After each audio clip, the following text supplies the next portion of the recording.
Hello guys, നമുക്കൊരു പഴം നിറച്ചത് കണ്ടാലോ? കേരള സ്റ്റൈൽ പഴം നിറച്ചത്. അതിന് വേണ്ടി ഞാൻ അണ്ടി, മുന്തിരി, തേങ്ങ ചിരണ്ടിയത്, പിന്നെ അതുപോലെ കസ്കസ്, ചട്ടിപ്പത്തിരിയൊക്കെ ഇടും കസ്കസില്ലേ, അതൊക്കെ എടുത്ത് എന്നിട്ട് ഒരു ചീനച്ചട്ടി വെച്ച് നെയ്യ് ചൂടായതിൻ്റെ ശേഷം അതൊക്കെ അതിലേക്ക് ഇട്ട് കൊടുത്ത് ഒന്ന് ഫ്രൈ ചെയ്തെടുത്ത്.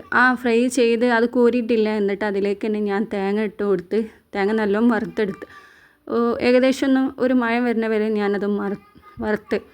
എന്നിട്ട് അതിലേക്ക് ഒരു സ്പൂണ് ഒരു 3-4 അല്ലി ഏലക്കായും പിന്നെ അതുപോലെ കസ്കസും ഇട്ട് കൊടുത്ത്, പിന്നെ അതുപോലെ ഒരു നുള്ളു ഉപ്പും. എന്നിട്ട് അത് നല്ലപോലെ എല്ലാം കൂടെ ഒന്നുകൂടെ മിക്സ് ചെയ്ത് ഏകദേശം പരിവായപ്പോൾ ഞാൻ എന്ത് ചെയ്ത് ഗ്യാസ് ഓഫാക്കി അവിടുന്ന് കുറച്ച് ഒരു 2 മിനിറ്റ് കഴിഞ്ഞതിന് ശേഷം പാകമായ പഞ്ചസാര ഇട്ട്. അതെന്തിനാണ് അങ്ങനെ ചെയ്യുന്നത് വെച്ചാൽ, നമ്മൾ ഗ്യാസ് ഓഫാക്കണം മുന്നേ ഇത് പഞ്ചസാര ഇട്ടാൽ അത് ചിലപ്പോൾ കട്ടിയായി പോകും, അതുകൊണ്ടാണ്.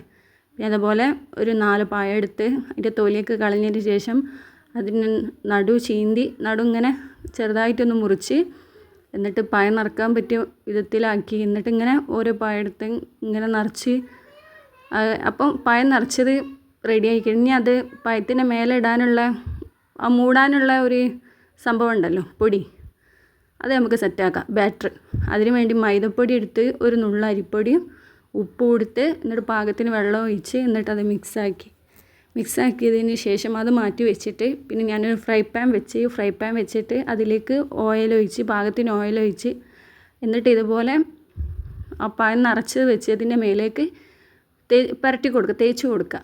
എന്നിട്ട് തിരിച്ചും മറിച്ചിട്ടും വേവിക്കുക. അതിൻ്റെ തൊലി വെന്ത് കിട്ടാൻ വേണ്ടിയിട്ട് ഇതുപോലെ നമുക്ക് എന്ത് ചെയ്യുക, ഈ ഓയിൽ അതിൻ്റെ മേലേക്ക് ഇങ്ങനെ ഒഴിച്ചു കൊടുക്കുക. അപ്പോൾ വെന്ത് കയ്യിൽ കിട്ടിയപ്പോൾ സാധനം